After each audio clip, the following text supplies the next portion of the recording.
स्वागत है। आज का बड़ा सवाल ये है कि आर्टिफिशियल इंटेलिजेंस, खासकर चैट जीपीटी जैसे बड़े भाषा मॉडल, मतलब LLMs, जिनके पास इतनी सारी जानकारी है दुनिया भर की, फिर भी वो कोई नई वैज्ञानिक खोज क्यों नहीं कर पाए हैं? क्या वे सच में दुनिया को समझना शुरू कर रहे हैं या बस कुछ और ही चल रहा है? सही सवाल है। हमारे पास ना AI साइंटिस्ट यान लेक्यून के कुछ विचार हैं इस पर। हाँ, लेक्यून के काफी मुखर रहे हैं वो इस पर। हाँ बिल्कुल। तो आज के इस बातचीत का मकसद यही है कि लेक्यून के नजरिए से समझें कि भाई मौजूदा AI की सीमाएं क्या हैं और असल खोज करने वाली AI के लिए क्या चीजें जरूरी होंगी। ठीक है, तो चलिए इसी बात को खोलते हैं। लेक्यून LLMs की जो खोज करने की क्षमता है, इस पर क्या सोचते हैं, उनका क्या कहना है? देखिए, लेक्यून का मानना है कि LLM जो हैं वो जानकारी निकालने और उसे संक्षेप में बताने में, मतलब समराइज करने में कमाल के हैं। अच्छा। जैसे कोई बहुत ही एडवांस किस्म का सर्च इंजन हो या फिर चैटबॉट। लेकिन उनका जो डिजाइन है वो असल में नई चीजें इजाद करने या वो बुनियादी सवाल पूछने के लिए नहीं बना है। जैसे कैसा सवाल? जैसे ये सोचना कि अरे क्या हो अगर अब तक सब लोग इस बारे में गलत सोचते आए हों। ये वाली सोच उनमें नहीं है। अच्छा, तो वो बस जो है उसी को दोहराते हैं। हाँ बिल्कुल, मौजूदा ज्ञान को दोहराने में माहिर हैं पर आविष्कार करने में नहीं। लेकिन ऐसा क्यों है? मतलब उनके पास इतना सारा डेटा है, इतनी जानकारी, फिर भी नई सोच क्यों नहीं आ पा रही? हाँ, यहीं पर लेकिन एक बहुत जरूरी बात कहते हैं। वो कहते हैं कि इनमें असली तर्क क्षमता, मतलब रीजनिंग, हाँ, और योजना बनाने की क्षमता यानी प्लानिंग, उसकी कमी है। हाँ। सोचना सिर्फ भाषा का खेल नहीं है।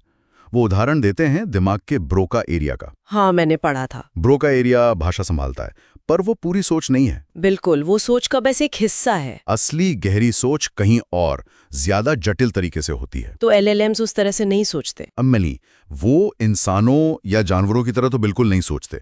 तर्क का मतलब क्या होता है? अक्सर कई संभावनाओं के बीच सही रास्ता खोजना। हाँ। LLMs ये अपने आप स्वाभाविक रूप से नहीं करते। ये जो तकनीकें हैं जैसे चेन ऑफ थॉट, हाँ, सुना है उसके बारे में। वो भी लेकिन के हिसाब से बस एक तरह की बाहरी नकल है, असली तर्क नहीं है वो। अच्छा। हम इंसान तो अक्सर बिना भाषा के भी सोचते हैं ना, मानसिक मॉडल बनाकर, जैसे मन में किसी क्यूब को घुमाकर देखना। हाँ बिल्कुल, विजुअलाइज करना। हाँ, LLMs इस तरह के कॉन्सेप्ट स्पेस में काम नहीं करते। वो टोकन स्पेस में फंसे हुए हैं। टोकन स्पेस, ये थोड़ा समझाएंगे आसान शब्दों में? मतलब टोकन स्पेस मतलब वो असल दुनिया के कॉन्सेप्ट्स के बजाय शब्दों या शब्दों के हिस्सों, मतलब टोकन्स के आपसी गणितीय रिश्तों में उलझे हुए हैं। ओह, मतलब वो शब्दों के पैटर्न पर चल रहे हैं, उनके पीछे के असली मतलब पर नहीं। हाँ बिल्कुल सही पकड़ा। पैटर्न पर काम करते हैं मतलब, पर नहीं। और यही वजह है कि लेकिन मानते हैं कि आप उन्हें बस और ज्यादा टेक्स्ट डेटा देते जाओ। हाँ, तो सुधार तो होगा, पर एक सीमा के बाद वो सुधार कम होता जाएगा, जिसे कहते हैं डिमिनिशिंग रिटर्न्स। अच्छा, मतलब एक पठार आ जाएगा। हाँ, और टेक्स्ट डेटा भी तो सीमित है। दुनिया में जितना लिखा गया है वो करीब करीब सब देख चुके हैं ये बड़े मॉडल, और अब सुधार की लागत बहुत बढ़ती जा रही है। तो अगर टेक्स्ट डेटा काफी नहीं है तो फिर रास्ता क्या है? लेकिन क्या कहते हैं, क्या हम AI को एक तरह से गलत खाना खिला रहे हैं? बिल्कुल, लेकिन का यही मानना है। उनके हिसाब से मौजूदा LLMs को बस बढ़ा करते जाने से हम इंसान के स्तर की या उससे आगे की AI तक नहीं पहुंच सकते। हमें एक बिल्कुल नए तरीके, एक नए पैराडाइम की जरूरत है। और वो नया तरीका क्या हो सकता है? AI को भौतिक दुनिया को समझना होगा, कॉमन सेंस सीखना होगा। कॉमन सेंस जो हम इंसानों में होता है। हाँ। और ये चीज शायद टेक्स्ट से उतनी अच्छी तरह नहीं सीखी जा सकती जितनी वीडियो जैसे सेंसरी डेटा से। वीडियो से? हाँ, सोचिए एक बच्चा अपने पहले 4 साल में जितना विजुअल डेटा देखता है, वो दुनिया को समझने के लिहाज से किसी बड़े LLM के सारे टेक्स्ट डेटा से कहीं ज्यादा समृद्ध है। ये तो सोचने वाली बात है। अच्छा, तो फिर ये जो नए वीडियो बनाने वाले सिस्टम आए हैं जैसे सोरा, क्या वो दुनिया को समझ रहे हैं? अच्छा सवाल है, पर लेकिन उनके जो उदाहरण है वो कुछ और कहानी कहते हैं। कौन से उदाहरण? जैसे वो वाइन ग्लास गिरने वाला वीडियो, या वो गाड़ी का भूसे के ढेर से अजीब तरह से निकलना। हाँ, देखे थे मैंने, वो थोड़े अजीब थे। वो यही दिखाते हैं कि ये सिस्टम भी अभी पैटर्न ही कॉपी कर रहे हैं। दुनिया के भौतिक नियम जैसे गुरुत्वाकर्षण या चीजों का एक दूसरे से टकराना, वो असल में नहीं समझ रहे हैं। अच्छा, तो ये भी एक तरह का धोखा ही है। एक तरह से कह सकते हैं। इसीलिए लेकुन जेपा का प्रस्ताव रखते हैं, जॉइंट एम्बेडिंग प्रेडिक्टिव आर्किटेक्चर। जेपा, ये क्या है? ये जेनेटिव नहीं है, मतलब ये पिक्सल या शब्द बनाने की कोशिश नहीं करता। तो फिर क्या करता है? ये इनपुट का एक एब्स्ट्रैक्ट रिप्रेजेंटेशन, एक सार बनाना सीखता है।